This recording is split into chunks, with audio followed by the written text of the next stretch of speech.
Hey, everybody, welcome to Maple Syrup. It is that time and that date. I am Sen Lim, and I'm here with co host Hafiz at the top there. And And we over got Gabe Barrett over here. right. So we're going to get into it right away because Gabe is a very busy person.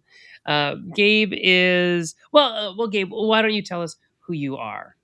Yeah, well, now I focus on publishing and design. But for a long time, most people knew me through the Board Game Design Lab and the Board Game Design Lab podcast. It's kind of how I entered the industry, so to speak. And that ran for, I don't know, 300 and something episodes and a couple million downloads and an amazing community that kind of grew up out of that. And then I spun that off after learning as much as I could from hundreds of amazing people. Sen, you've been on the show several times, and Hafiz, did we do an interview, Hafiz? I feel like we did. I don't know. We've chatted so many times on Zoom and whatnot. We've had great conversations. I've not been on the show, but Not I will recorded. Okay. retroactively in my memory put myself having There you been go. on it. Yeah. Well, I feel like I've chatted with you almost as much as I've chatted with anybody else in the industry just over the years.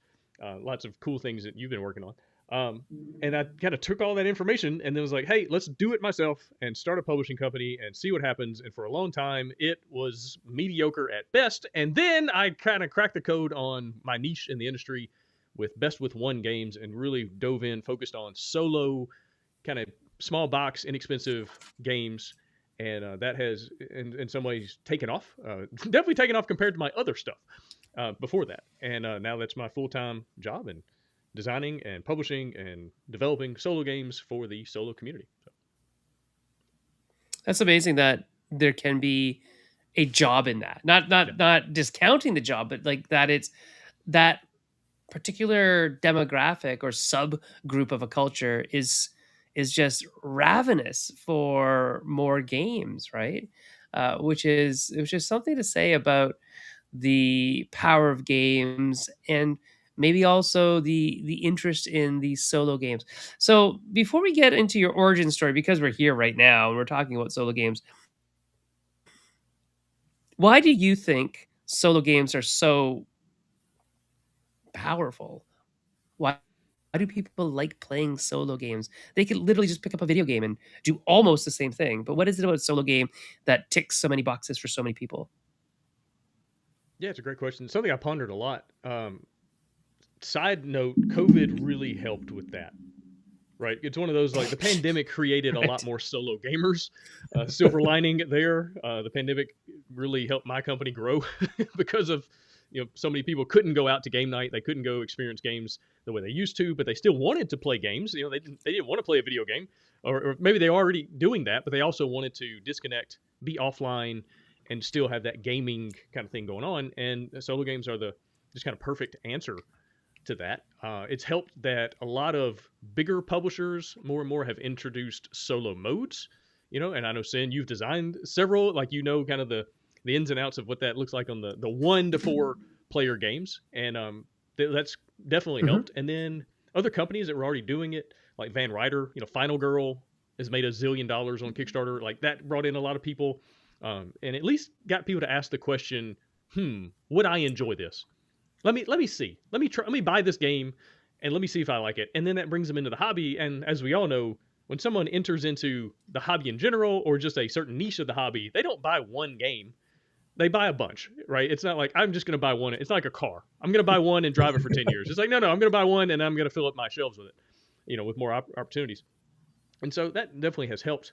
But I think the more and more life becomes online and digital and everything is AI-ified and everything is on a screen, I think more and more people are finding ways to disconnect from that and just desperately need that offline thing, but they still want to play a game. They still want to have that experience where they're, either it's a puzzle or they're racking their brain trying to understand, um, how the game works and that kind of, go on a narrative adventure that's not a video game.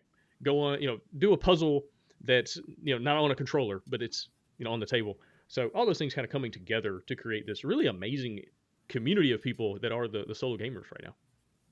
Yeah, and it seems like as life happens, you mentioned the pandemic, but even before that, you have your friend groups, people get married, they move away, and then you have less and less people to game with, but you still have that interest and you want to scratch that itch. And so solo games can help you do that, even if you may not have gaming partners to play with. that's actually what got me into designing solo games. I was living in Honduras, and I had a really good friend down there we'd get together all the time, play games, and then he moved back to the states, and all of a sudden I lost my gaming buddy, right? And then my wife and I would play games, but then she got pregnant, and so she wasn't like as energetic. She had, she's like, I'm going to bed, and so it was like, well, what do I do? And I was like, by myself now, and I lost my gaming partners, and so I just started messing around with solo games, and that became Hunted. The very first solo game I designed was in the Hunted series, and it just kind of took off. And the more I did it, the more I was like, this is fun. I enjoy the puzzle of the design part and the puzzle of the product of creating one of these things. And then, yeah, just kind of was all downhill from there of figuring out how to turn it into a company, which I never thought would be like a full-time gig. It's like, yeah, this is fun and I enjoy it and it's nice to, do it. But I never thought I'd be sitting here talking to you guys being like, oh yeah, my full-time job is publishing solo games, so it's kind of cool. Surprising. It is, and it's interesting that when you make a solo game, it's a different beast, because there's one player and that's it, and you can't like hide some of the design behind like player decisions or player personalities or psychology. It has to really run smoothly and run well. I find one of the hardest things about solo games and design of solo games is the procedural nature of a lot of the things. Like you have to make the game work, and you have to run the game, and there's a phase where you're doing all this accounting to make the game work. But how have you, in your solo game design, Gabe, figured out like, or have you? I don't know, maybe you haven't. Figured out, the magic to the formula of keeping them interesting and engaging with not too much downtime. And so like it's more players' decisions versus upkeep and management of the modeling. Yes, again, something else I've thought a lot about over the last few years. And to your point, if I'm designing a multiplayer game, I can trust the other players at the table to help me kind of balance the game, right? So if the three of us are playing and you get out ahead, well, I can look at Hafiz and be like, hey, we're about to take down Sen, right? Like he's way ahead of us. Let's team up and we can kind of balance the game that way. If you think about Risk or you think about any of these like really hyper competitive games, the table balances the game for you as a designer and it helps you. Well, in a solo game, there's nobody else at the table, right? So the game has to manage all of that. And the way I look at it, there are three main knobs or dials in solo game design. The three T's. It's timers, threats, and treats. And so how do I manage these three things that create, hopefully, fun and create an experience that I'm going for, whether it's a 20-minute game or an hour and a half game? Like you have to kind of decide on the front end, who's the customer for this? Like who's the player? What do they want? And then how can I use timers, threats, and treats to bring it all together to make this experience? And so timers, the player needs to feel under threat, right? Not constantly all the time, right? This is maybe more depends on the game, but it may get too overwhelming. But at the same time, you don't want the player to be able to just sit there and relax and have a bunch of turns where they can do whatever they want. Like you need the timers to like really push the game towards an end, push the player to do certain things. If you think about Pandemic, there's always cubes coming onto the board. There's always things happening. You're like, okay, I got to put out all these fires, and so the timers help you do that.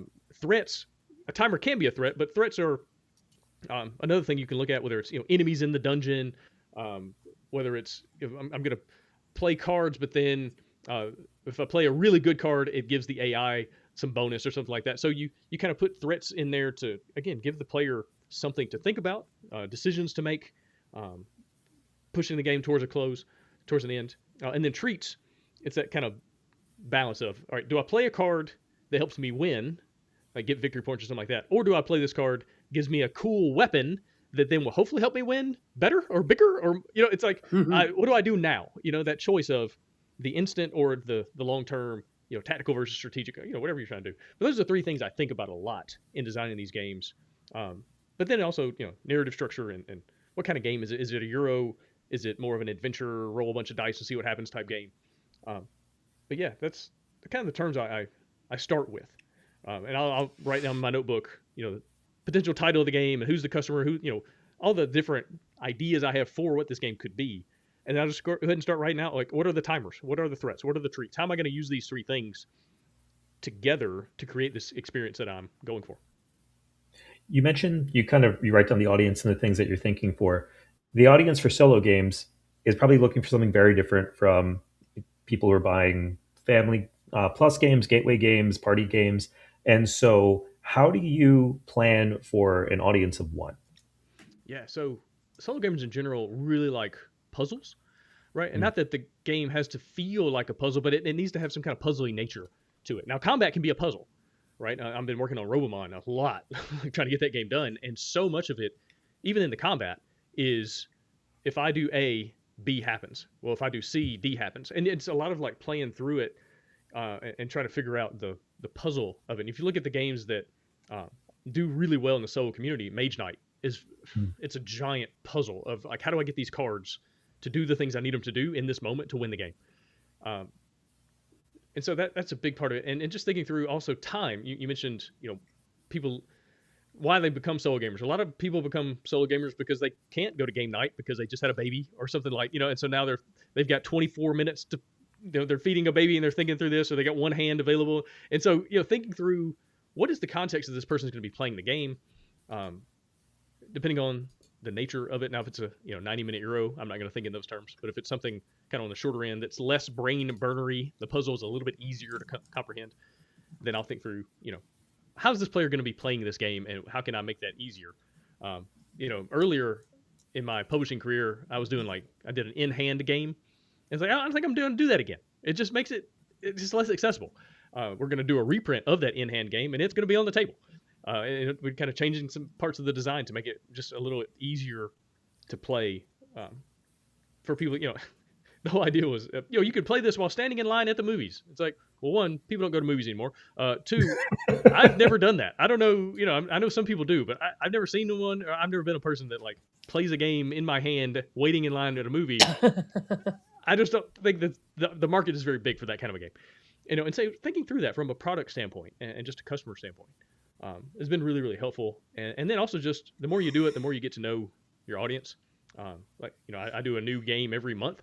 And so that provides me lots of opportunities to learn and to figure things out and to make mistakes and to, get better through that and get to know my customers a little bit better. And so kind of all these things come together to hopefully create games that people enjoy. And it brings in even more people into the hobby.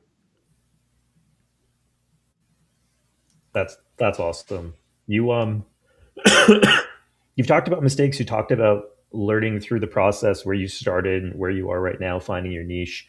You've also had the chance to talk to hundreds of game designers, some brand new fledgling designers, some that have been creating some of the most popular games ever. Um, have you noticed if there's any big truths or bit larger patterns that came across through those different conversations that you were having?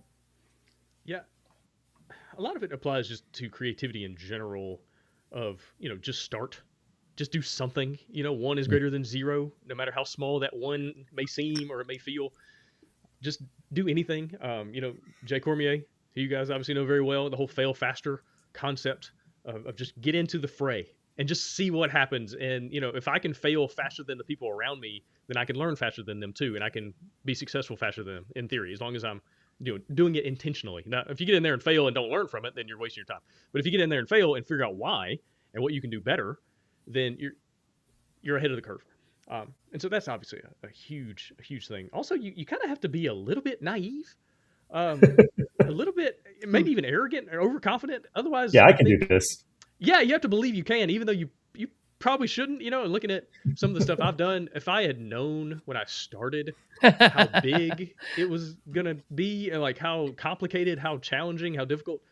If I had known all the variables at the beginning, a lot of stuff I would not have probably done just because it would have been overwhelming. I would have been like, no, there's probably no chance of success. And anytime you're doing creative work, there's such a small chance of success anyway. You kind of have to be naive to get into this type of stuff, no matter what. So that's helpful. When you overthink and you worry and you kind of stress about all the stuff you can't control, you're probably not going to end up doing anything just because it is overwhelming. And so, focus on the stuff you can control, focus on your work ethic and how much time and effort and energy you put into something, do the best you can. And then the stuff you can't control, just let it ride, man. And you hope for the best. And if it's something good and it's something that people want, I feel like it'll find its way to the right audience if you if you do your best and get a little bit. It's always luck involved, no matter what you do creatively.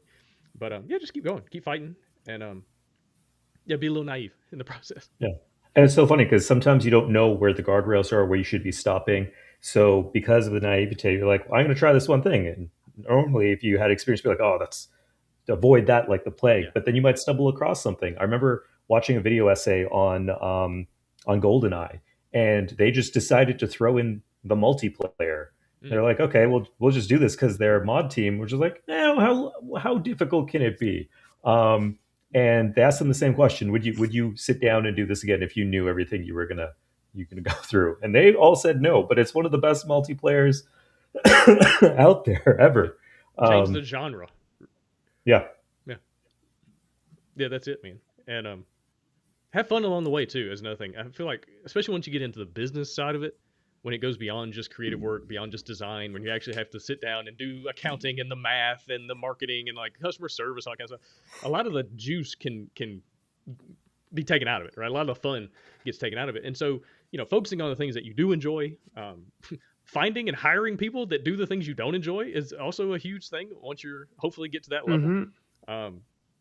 And just you're focusing on what am I good at? What do I bring to the table that brings me to life? And how can I make sure that at least the majority, like at least 51% of what I'm working on is those things. And it takes a while to get there. We all know in the board game space, you wear like 47 different hats for a long time. And eventually you kind of start being able to outsource and do some other things and hire people part-time, and you maybe get some volunteers to help here and there. But, if you can kind of fight through that long enough to get to a place where it's like, all right, here's what I'm good at. Here's what brings me to life. Here's what I love and enjoy. It's a really cool place to be. And I'm finally starting to get to that place where I can hire people and the company's doing just well enough where I can outsource some things and bring some other team members on. And man, it's been life-giving to be able to get away from some of the things that just make me want to look, stand on the ledge and look down.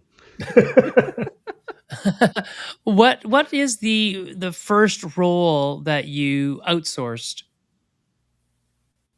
Well, technically, graphic design and artwork and stuff like that. Stuff I cannot do, I outsource those things first. Mm-hmm. The first thing I outsourced that I could do has been customer service. It's been just emails and tracking numbers and, hey, my game was missing this or this was damaged and all that kind of stuff. I love talking to customers, but not when something Not when they're mad at you. Yeah, or mad at me, something I didn't even control. Like I had a guy send me this angry email because the last mile delivery person, he sent me the video. He had like the Ring camera video of this person. It wasn't USPS. It was like one of the outsourced, deals, like the third party. And, like Dragonfly or whatever. Yeah. Yeah, whatever those are. And like the guy had like barely walked up, like basically stepped out of his car and like frisbeed this thing across the yard. It landed in the middle, like not even on the porch, just in the grass. And this guy sends me this angry email. He's like, I can't believe you did this and that. And it's like, hey, I don't know who that person is. I didn't hire them. I don't even know who to contact. Like, I'm sorry, Yeah, it's like so far down the chain, right? Yeah, exactly. Like, sorry that happened, man. If it's damaged, let me know. I'll send you another one. But I can't guarantee it won't be the exact same Steve that frisbeed that first game. He might deliver it again. I don't know. I can't control it. So, Until finally there's just a giant mound of packages in front of this gentleman's lawn. Yeah, right? Exactly. It's interesting that you chose those two roles because that's exactly the two roles I think that Jay outsourced first into like full-time hires. Actually, was a graphic designer full-time. Originally, it was graphic designer was part-time, and it would just 20 hours a week on call. And eventually, it's like, well, we've got enough work to hire full-time. And then the second person was customer service, customer support, who also does a lot of sales and that kind of stuff, like at conventions and whatnot. So the person that people contact, the point of contact for sales, all that kind of stuff. And of course, customer service, which is not the most fun job to do. But yeah, that's great. And then, other roles like accounting and things like that, obviously that's something that when you're running a bigger company, you want somebody who actually knows what they're doing. So you don't pay the wrong amount of taxes because that can be bad.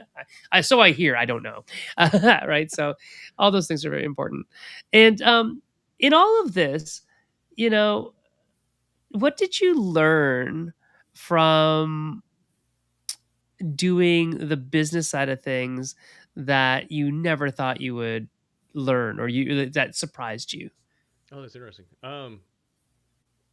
It's probably the product design brain part of it, right? When you're Mhm. designing a game, so much of it is like, oh, wouldn't it be cool if, and a lot of it's coming out of my own like childish, joy or something like that. Like, oh, it'd be so cool if like you had a shotgun and you could like you shoot the zombie and whatever it is. But then once you get into the business side, it's wouldn't it be cool if the box did this, or wouldn't it be cool if and it's so much bigger than just the design or the mechanisms of the Mhm. game. It's all the things coming together, the artwork, the graphic design, the as they open up the box and how the cards are arranged inside, or the whatever it is. Like I started adding sleeves, like really nice premium card sleeves to some games lately. you know that has nothing to do with the game, but in my mind, it was like from a product standpoint, especially if the cards are like a weird shape, and sometimes my games Mhm. have odd shapes that you can't actively buy sleeves for. It's like, oh, wouldn't it be cool if the game just had sleeves in it, and you didn't have to go buy them; they were just in the box. Like, wouldn't that like customers? Not every customer. I've had customers complain about that, obviously, because customers are going to complain about things no matter what you do. They're like, well, How can I get dare a you give us free yeah? It's things? like, well, can I get a version Yeah. without that? It's like, no, man. Like I every don't wanna pay box for that extra thing, right? yeah, even though it was free. Like it's not even like a free, it's like a free gift. It's like, hey, thanks for buying the game. It was going to be $20 anyway, but it's $20 and I threw the sleeves in, as a thank you. People are Mhm. like, oh, I didn't want sleeves. Like, oh, okay. I didn't want it to rain I again. I don't know don't what like. to What do you tell want? you. Get a um, refund on the thing I gave you for free? yeah, exactly. And so now I think in terms of product, and when I'm assessing games, like when people pitch me games, I don't. I'm not even necessarily looking at, oh, is this game fun? Like that. That's got to be a given. I'm more of looking at it like of, will my audience want this? Is this something that they Mhm. will enjoy? How can I bring artwork and graphic design and product design, all these things together that then we all make money from this, right? And bills can be paid and royalties can be paid and all these things can work out financially for the long term. How can I bring this product to the market more than how can I bring a game to your table? It's just a bigger thought process, and it's a lot of fun. Mhm. I found that that's probably one of my favorite things about this that I never expected. It's just the overall product design. Yeah, Jay really likes that too. He likes Mm-hmm. getting in the nitty-gritty and getting, the trays and how the box opens, and because if we consider games to be an experience, right, a curated experience in a box, everything about it is adding to or subtracting from your enjoyment of this experience, whether it's, a magnetic clasp that it just has that really nice feel, or a playmat that lays flat instead of like stays really like in this kind of crinkly position, or that nice feel of a thicker token, and all of that is a cost, right? Everything that we're adding to this box becomes a cost that we have to weigh. Is that changing the game experience significantly enough that it makes it worth it, right? So I don't know if anybody here has played the Marvel Comics Comic Hunter Mm. that Spin Master Not put yet. out. So the original version was, a I believe it was Brazilian, and I think it was just a game that somebody put out. But then when Spin Master wanted to license it, they had to then, obviously because of Spin Master, go through all the licensing process for all the cover art and all these things that just made it look like a Marvel game. And because of that, and because of their mass market push, they then had cheaper, thinner cardstock for everything. And it just feels that way, right? And so the experience of opening this thing is not necessarily what people who are used to hobby level games wanted, and it kind of got a little bit panned in the reviews for that. Whereas a game like, let's say, IV Studios, who does like Mm. Brink and all those ones, Moonraker, the second you open one of those games, it's like, this is like just this tactile joy, and your fingers are like tingling with the thickness and the finish and all this stuff. So yeah, I definitely get it. From the second you open the box, And also, everybody, just so you know, packing that game back up is also part of the overall experience. So the easier you can make the game to pack up properly, so it's not this, you don't end the day with this like frustration of trying to like shove it in, like you're trying to bring home all the games from Essen. If you've ever gone to Essen, that's what it's like. You're like sitting on top and jumping on top of your suitcase so it'll close and so you can zip it up. But if your game experience is like that every time you do it, there's something wrong about the product design, right? So Yeah, and we think Apple about that. really showed us this, right? If you buy Mm. a Mac or an iPhone, it's an experience. Like, first of all, the box is bulletproof. It's just Yeah, those boxes are so thick. Yeah. like and I love them because they're great for prototypes. You know, Yeah, I've got so perfect. many like card games that fit in like an iPhone box, and it's just, oh, this thing is indestructible. But it's the whole thing. And so thinking through that, like my company, I ship everything directly to customers from China. I don't deal with distribution. I don't deal with fulfillment centers around the world. I don't deal with cargo and freight and all. The game gets done at the factory. It ships to a fulfillment center in China, and then directly to customers wherever they are around the world. And one, it gets the games to people in like 2 weeks as opposed to 3 months, which is nice. But the downside of that is I had to, and something I had to learn, was to be more cognizant of like the packaging. And so I have the games packed for shipping like this at the factory. So not only am I paying the factory to print the game, but I'm also paying them for the shipping boxes and the foam on the inside and things like that. And so that's another thing. There's nothing more deflating to hobby game customers and crowdfunders and whatnot than you finally get this game, especially if it's been like 2 years in the making and like you've been waiting and waiting, and then you get it and like there's a massive chunk taking out of the box or like a massive dent in something. And so it's like, all right, let's think through that. And so, you know, I had the factory packaged in, you know, you get a game and it's in this big, thick, hardy foam, and then you open, and now I've got a game. And I think I shipped 22,000 games last year. And I think I had less than 5 damaged boxes. Well, that's amazing. That's such a good And percentage. We usually calculate like 15% loss, right? So, yep. And that's international, right? That's shipping, right? you know, through multiple flights and trucks and car and all that kind of stuff. And that means that your waste is less, that your customer satisfaction is higher. right. Yeah. And then your dreaded customer service Exactly. is also less because of that, right? Right. And now there's still mistakes from, you know, oh, this game was missing a token, or, you know, there's always going to be those either on my end or on the factory end. Like, that's just natural.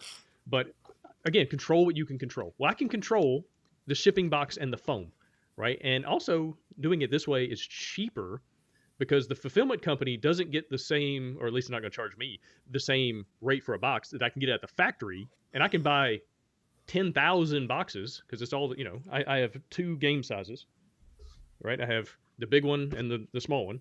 And so I can buy thousands and thousands of these, get a great deal, you know, pay pennies on the dollar for these shipping boxes and the foam. And that's going to be cheaper on the fulfillment side as well.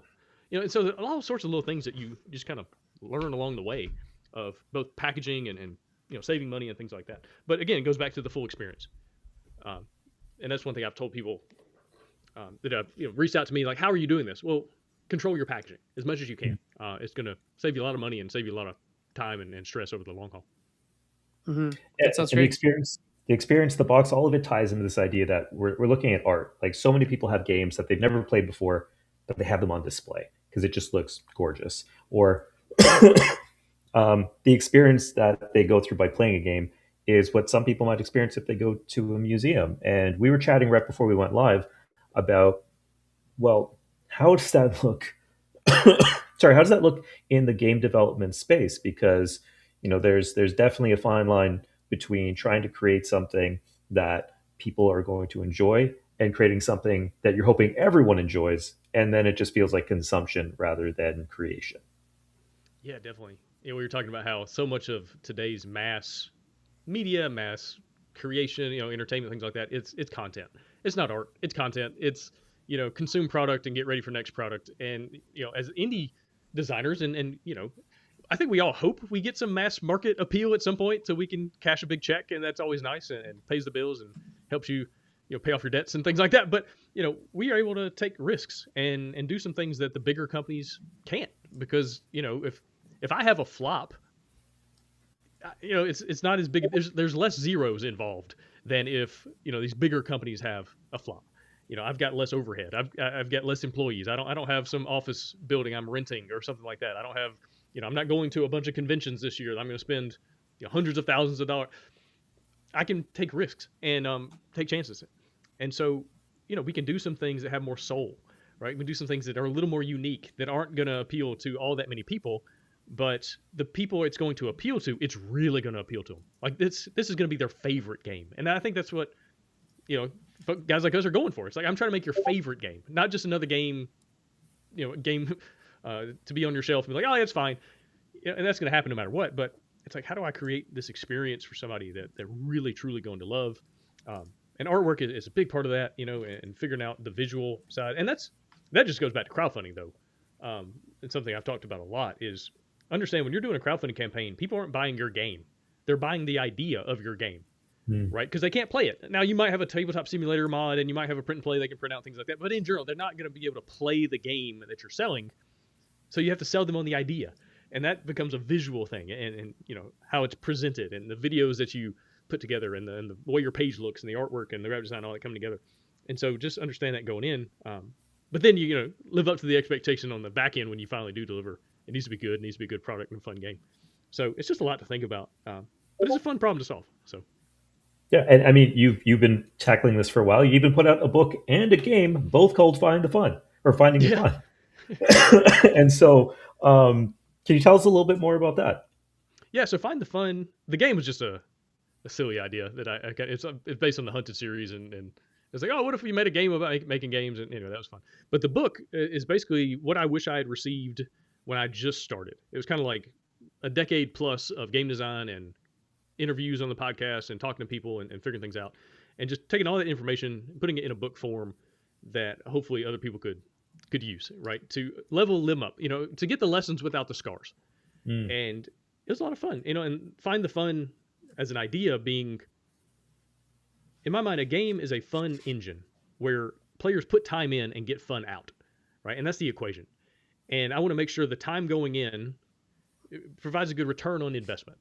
If I put 2 hours in and it was 20 minutes of fun out, okay, we got a problem. And so you want that equation to at least be equal, but preferably you want them to get more fun out than they put time in.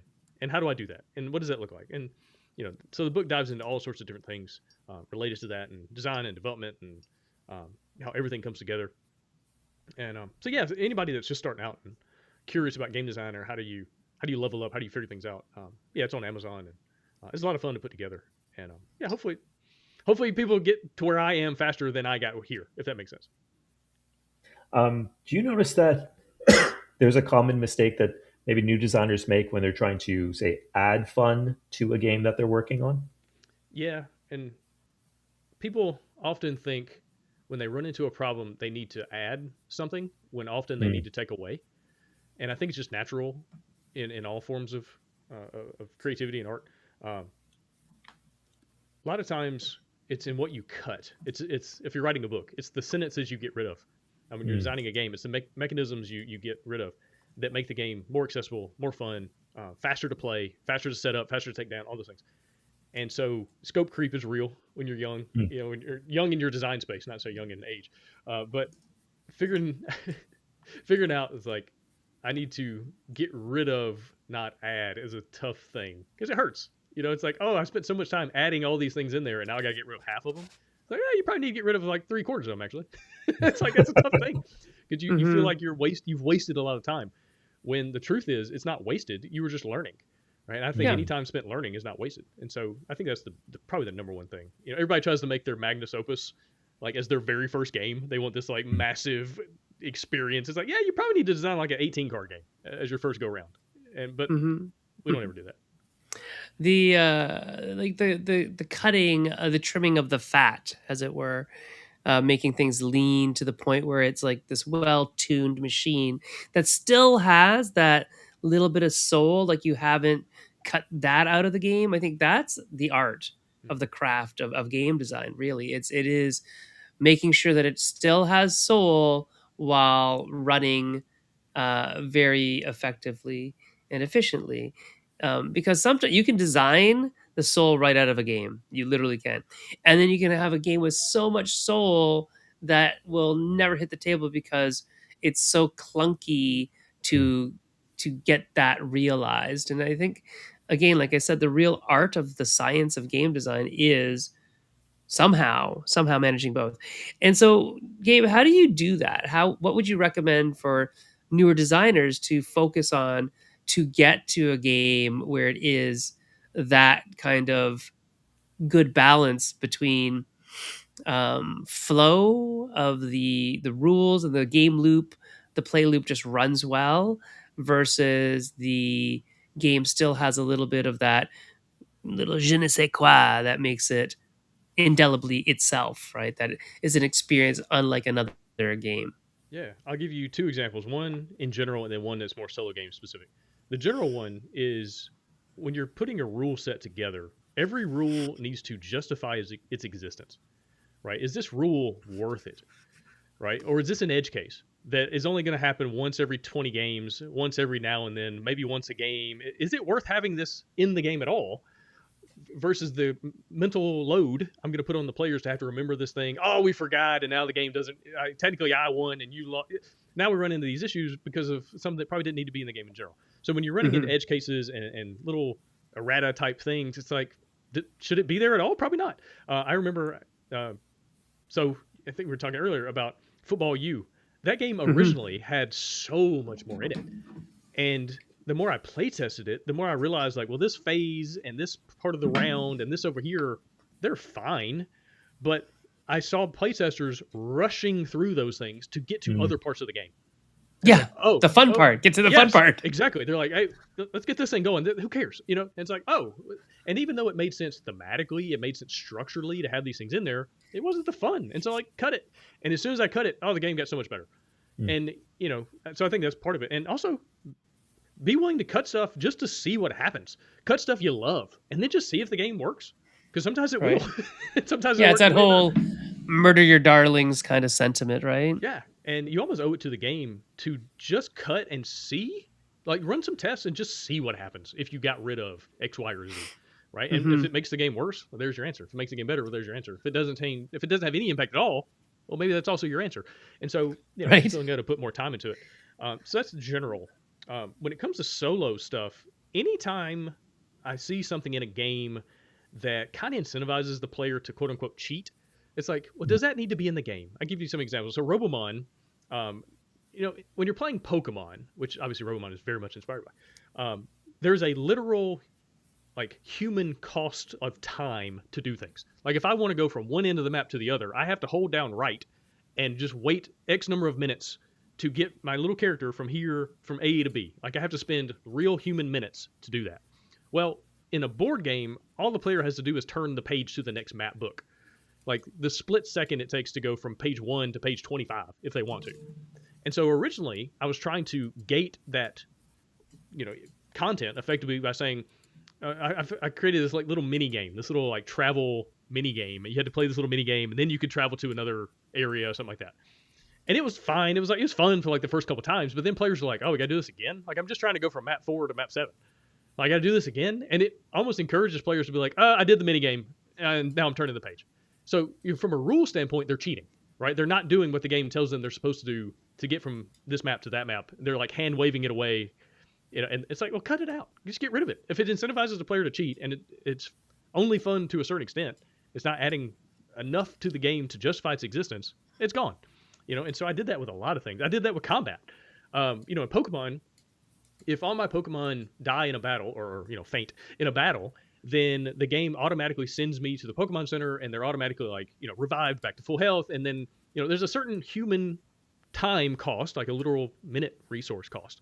And I gotta go back to wherever I was and walk all the way back there, whatever. And so when I was working on Robomon, I was thinking through, like, all a player has to do is, like, say, I walk back to the Robo Repair and everybody's healed up and now I'm back. Like, they just kind of have to say that, like, in their mind. Like, I did the thing, and they don't literally have to do it physically. So why not just give the player an item at the beginning of the game that's a repair kit, and the item says, after combat, repair all your Robomon back to full health because you're a really good mechanic. Like, you're really good at fixing these things. And so after combat, they all go back to full health. Done. And it got rid of that opportunity or incentive for players to kind of hand wave or cheat. And so I think that's another thing to think through from a solo perspective. The the player can do whatever they want, right? There's nobody else at the table to be like, no, you can't do that. And so take away those things that, push a player down a road that the game's not supposed to go anyway. Even if thematically it makes sense, if they're just going to hand wave it away, find a way to get rid of it. Right. So I subscribe to all of those things. I am very much a person who, and I think this is kind of like Jay's role versus my role. My role is to literally go in and cut stuff out.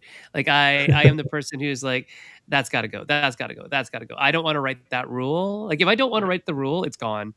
Or if it's hard, if it takes if me I more, can't explain it. yeah, Yeah. exactly. If I can't Mhm. write the rule, if I can't in a paragraph tell you what I need to tell you, it probably is too complex for the game, right? And that's any game. It doesn't matter if it's like a gamer game or a very entry level game or even a mass market game. If it takes me longer to explain it than it does to like maybe even play it, then either I got to get better at explaining it, or maybe it doesn't need to be there. Maybe I should design it in a better way so that I'm not having to explain this process that is so very esoteric. Like if it's like move this to move this track up and then take double that track, divide it by 2 and add that to the next track over there.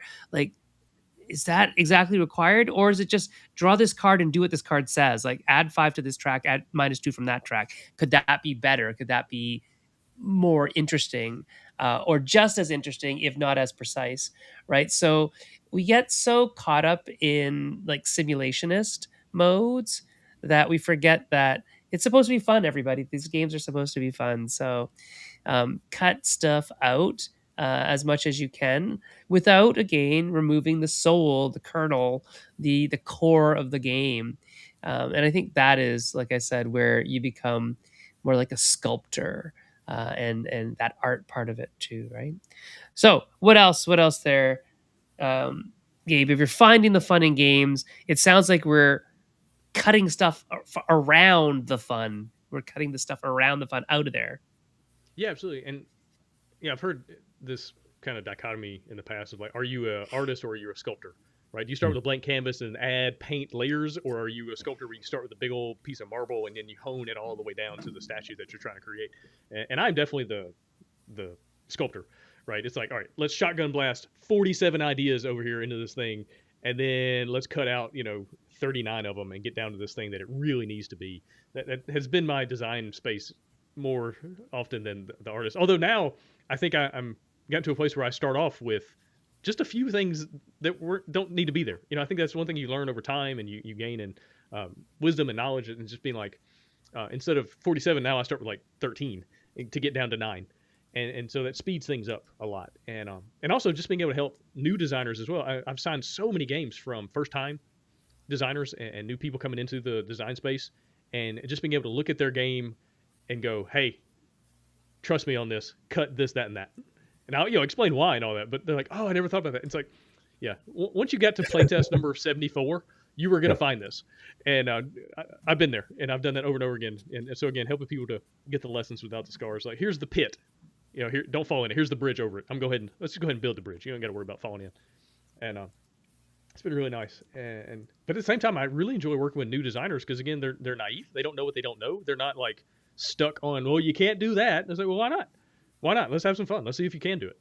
And that has often turned into some really fun experiences. And I'm excited to just continue doing that. And again, doing a game every single month, doing at least 12 a year lets me take a lot of chances, lets me take some shots where, it's not, if I was doing one crowdfunding campaign a year or 2 crowdfunding campaigns a year, there's a lot riding on that. Like the whole company's riding on this thing being a certain amount successful. But when you're doing a bunch, you can have a campaign that doesn't quite hit the mark. Like, okay, we'll get them next month. We'll be fine. We'll still pay the bills. And that's been really nice. And so that, from a broader standpoint, it gets into the whole design a lot, create a lot of stuff, create a bunch of bad stuff, right? Because that's going to help you hone things in and get to hopefully some really, really good stuff over time.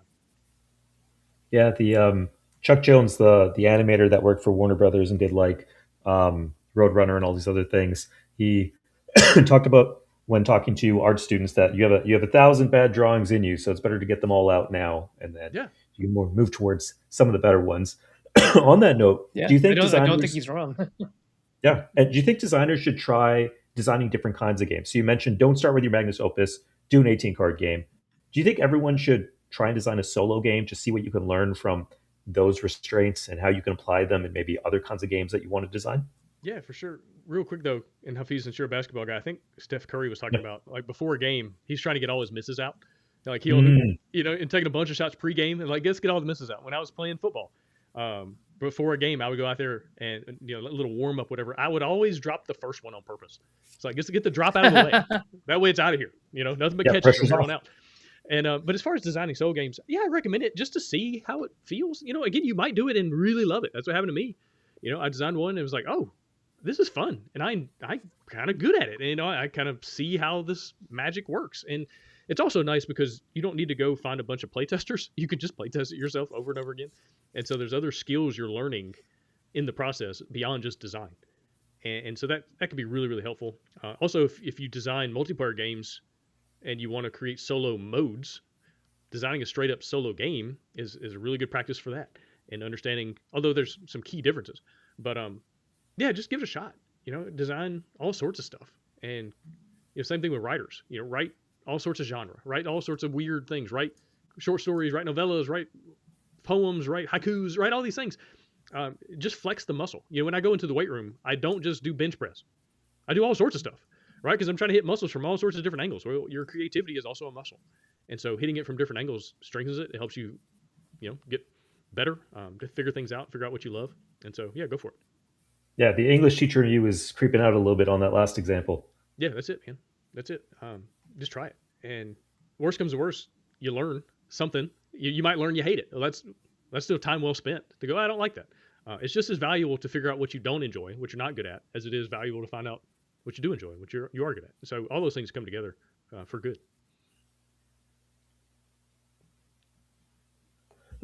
And if someone does come up with an awesome solo game, they can definitely send it your way, right? You said you've been Please do. working with a lot of new designers. Please do. Yeah, at this point, most of the games I'm publishing are not my own design. The first year was mostly my stuff. It was either reprints or second editions or games that I had designed during COVID that I had just kind of sitting in notebooks and just needed some development work. But now, I guess is this the third? It's the third year. Wow, time has flown of doing this. Is that right? Yeah, started in 24. Yeah, here we are, third year. Vast majority of games are not mine anymore, and which is nice.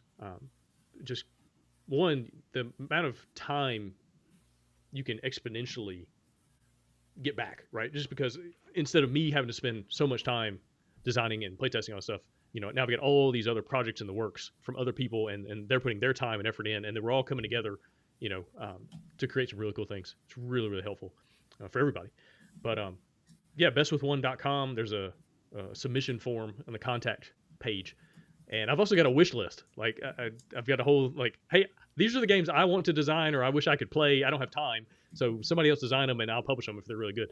I actually got an email a couple days ago from a guy who's like, "Hey, I designed based on number 4 in your list. That's awesome. Here's the game. Check it out." I was like, "Oh, I'm intrigued."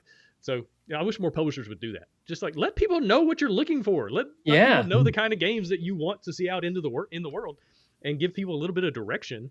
And it makes it so much easier than just them going in blind. So anyway, that's my approach. So I have a question that I've been meaning to ask, and I think this is a good time. You had someone who was enraged that you call your games the solo game of the month because they thought that you created a badge for yourself. Is that person still out there, just angered at their computer every time you launch a new game? Yeah. For context, this person was under the assumption that this was like an award.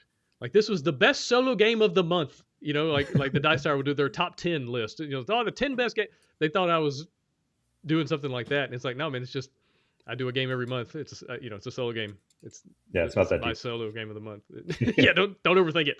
And in a lot of ways, it makes it easier to find my games. If you go on GameFound and you search solo game of the month, every single one of my games pops up. And so if somebody find, all the time we'll have people come into campaigns like, oh, I didn't know this existed. And then they'll search solo game of the month. And now they can see all the games in the series from previously. They can see any pledge managers that are still open. They can find games that, that might be really fun for them. And then like, oh, that one's for sale. I can go ahead and buy that one in the store today.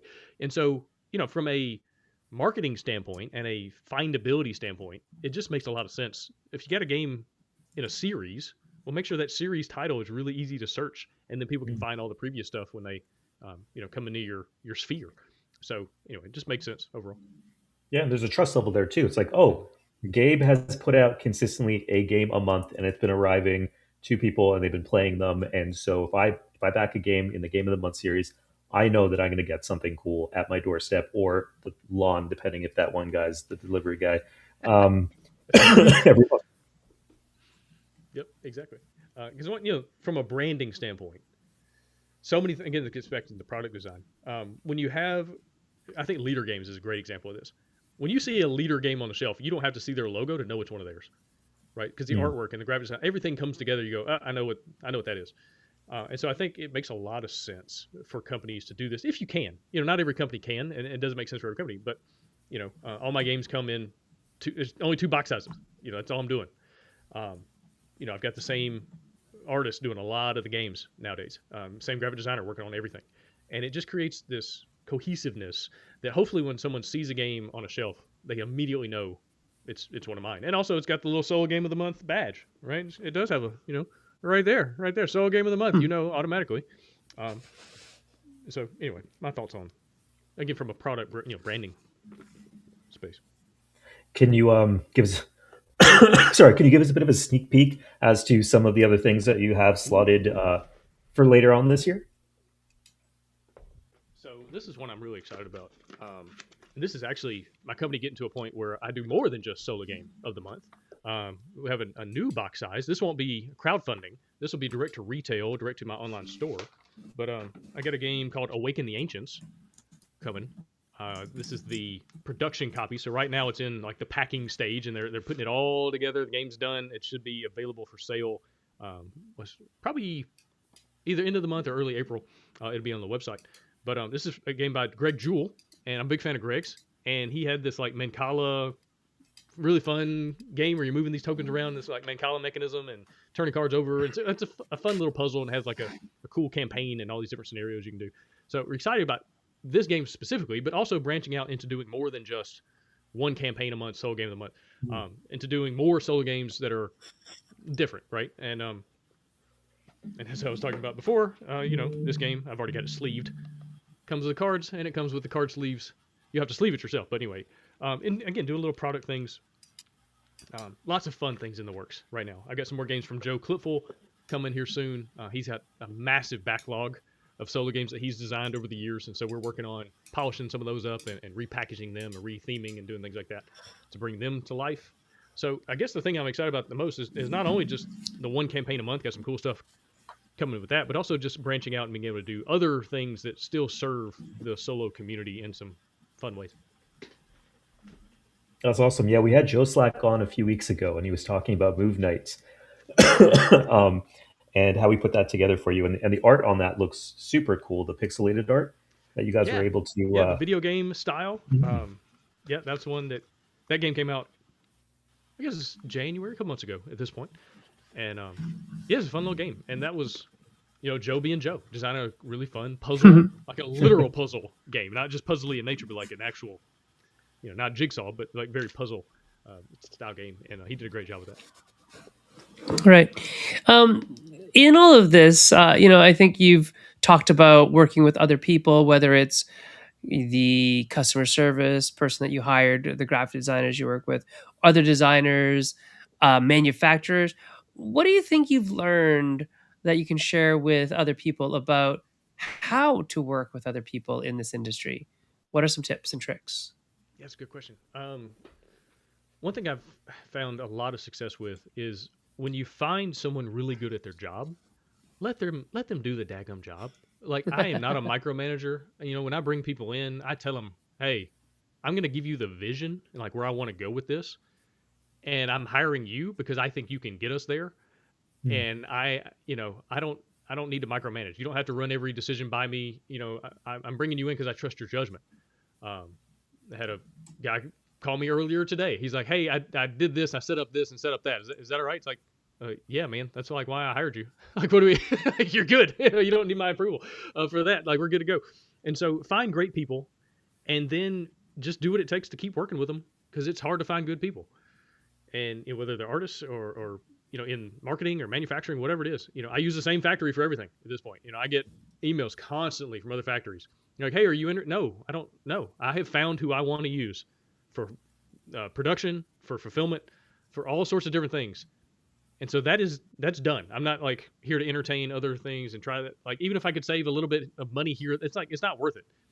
Like, I've found who I want to work with on so many things, and I'm just going to keep working with them until the wheels fall off. And, you know, now it's like, how can I find more great people to work with? And in my mind, now it's like designers. Like, I've found some really good designers that have done well, and now it's like, hey, send me your next game, right? This game did really well. You were first time, you know, designing a game. Send me the next one. Let's see if that one's, you know. And so I'm in the process of working with designers on another game, which is really exciting. And now it's also easier because we already know each other. They know me, I know them. Like, we know how to converse, and I know what's gonna, I know the words to say, so to speak. Like, it's like any relationship, you figure out how to approach things, you know. And so it's been. So you have a little stable of designers. Yeah, I really do. That's pretty cool. Yeah, Vesselin, who designed Cursed Castle, you know, he's got a King Arthur game he pitched me a few months ago, and it's like, dude, this is really good. And so not only is it helpful because we already know each other, and you know, I know he's going to deliver because he already, you know, the confidence is there because we've already proven it, right? I'm confident because of where I've been, not because of where I think I'm going. It's like confidence is in the past. It's like I'm confident because of what we've done, but also name recognition, right? Joe Cliffel.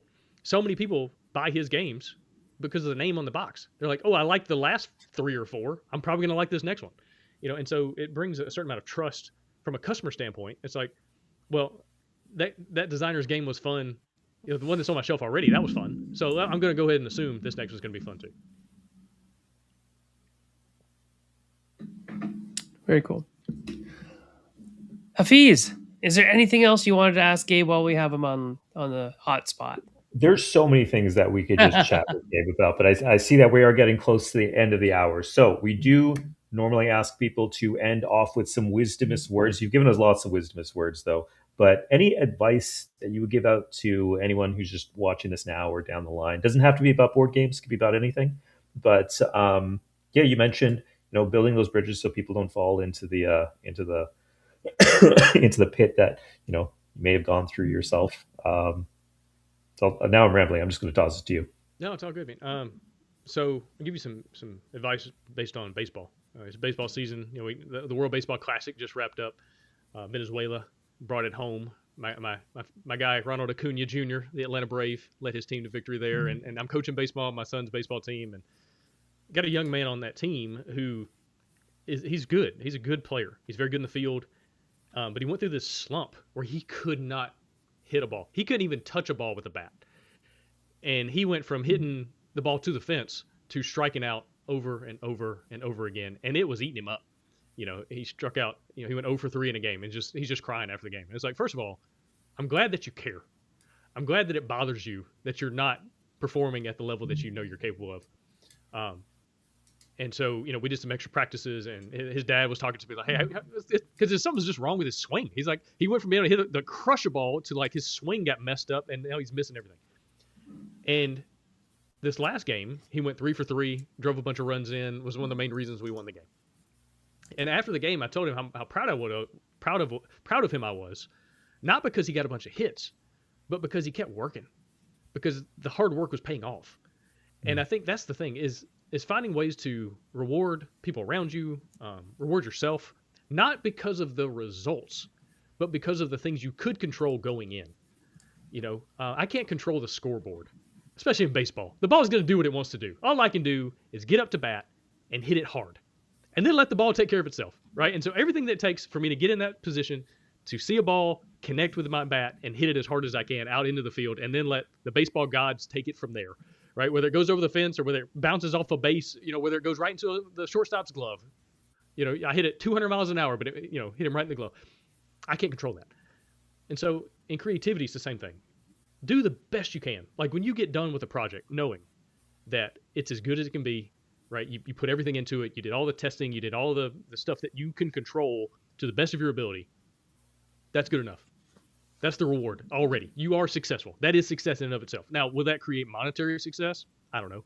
Would that be, marketing success? Will that be the game gets picked up by publishers, picked up by multiple publishers, and they're fighting over it? I don't know. We can't control any of that. All we can control is what we can control, right? How much time and effort and time or mental capacity, all these things that are in me to put into this thing that I love, that I'm bringing to life. And then let's just see what happens, right? The scoreboard takes care of itself, typically, but let that be the reward. And because I see so many people online, they get discouraged. They've pitched a game to 100 different publishers, and everybody said no. It's like, is it the best game you could have made? Well, yes.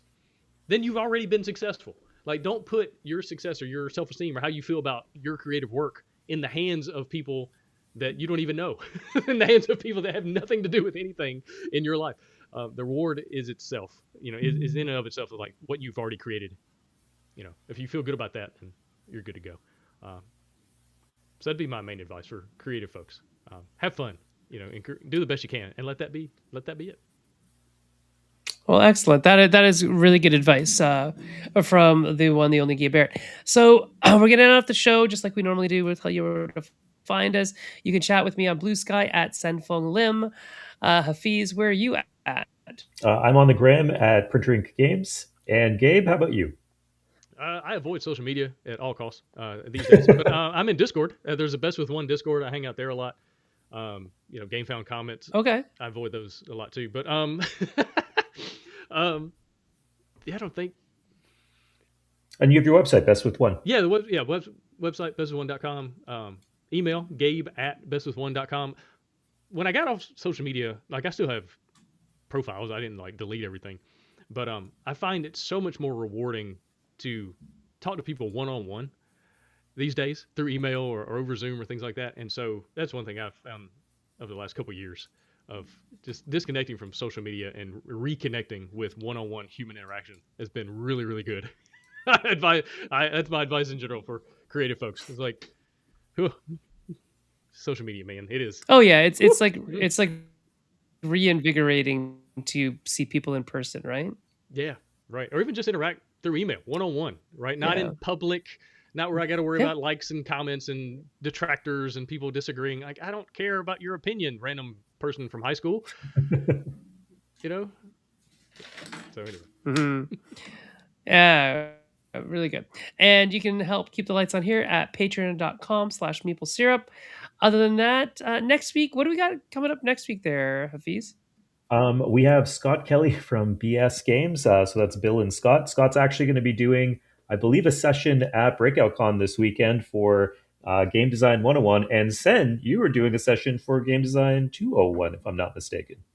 Yeah, I'm doing 201 and also like representation and inclusion. So I'll be on 2 panels at Breakout. Alara is, I think, demoing a bunch of our games.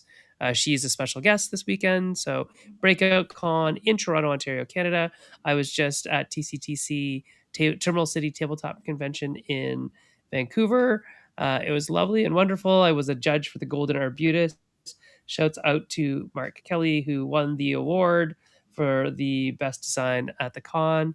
It was good times, and I'll hopefully be able to go back as often as possible if they stop scheduling them on the same weekend. So it would be great if they could just say, we'll always be the first weekend, you always be the second weekend. Life would be much better. I honestly, this is just, inside baseball stuff, but I honestly don't think that Breakout Con in March break is the best for Toronto. Like, we're still in the throes of winter. It could storm at any time, like it did. Dave, it snowed yesterday. here today. Just so you have a sense. Yeah. So yeah, it's been wild all over because it was 80 here, and then the next day 27, and it was like, what are we doing? Right. Anyway, so interesting. Yep. All right, everybody. So next week we'll have Scott, is it Scott or It's Scott. We who's have coming Scott next week? coming. Yes, right. I just didn't know if it was the other person in the Bill will group. be with us in spirit. Yeah, there we go. And we'll see everybody at Breakout if you're there. Hafiz and I will be there. I know Gabe won't be there, but maybe some of Gabe's games might be there. You never know. And we'll It'd be talk to interesting you to see how all many later. people play solo games at conventions. Well, I don't know if that's a thing. Is it a thing? Oh, you know what you should do? You should do SoloCon. I should. That'd be hilarious. Yeah, and everybody just goes to your own table in your own kitchen, and then reports back. It's like Yeah. those. It's like those Report raves where back. everyone has their own Exactly. headphones. Yeah. Do it. I would think that's so funny. Yeah. All right, everybody. We'll see you here next week. Deadpan, nice to see you. Other people watching, good to see you too. We'll talk to you in 7 days. Bye. All right.